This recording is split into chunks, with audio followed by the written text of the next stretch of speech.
বাংলাদেশ জাতীয়তাবাদী দল বিএনপির ভারপ্রাপ্ত চেয়ারম্যান তারেক রহমানের ২১ আগস্ট গ্রেনেড হামলা মামলায় মুক্তি পাওয়ায় ইতালি বিএনপির নেতৃবৃন্দরা এভাবেই আনন্দ প্রকাশ করে।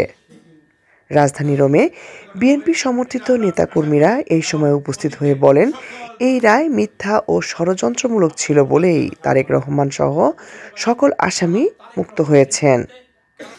এই সময় ইতালি বিএনপির সাধারণ সম্পাদক ঢালী নাসির উদ্দিন বলেন, সকল ষড়যন্ত্র প্রতিহত করে এবার দেশে সুষ্ঠু নির্বাচনের মাধ্যমে বিএনপি জনগণ ও দেশের উন্নয়নকল্পে পুনরায় সরকার গঠন করবে।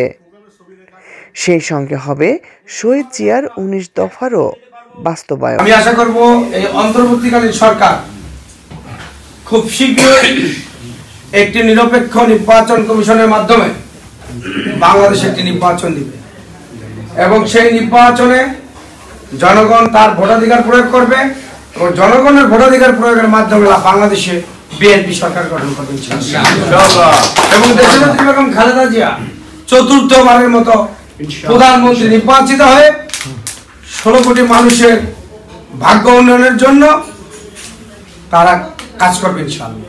এবং শহীদ প্রেসিডেন্ট জিয়াউর রহমানের এই ১৯ দফা যতদিন পর্যন্ত বাংলাদেশের মাটিতে বাস্তবায়ন না হবে ততদিন পর্যন্ত এই আমাদের ইতালি বিএনপির আন্দোলন সংগ্রাম চলবে।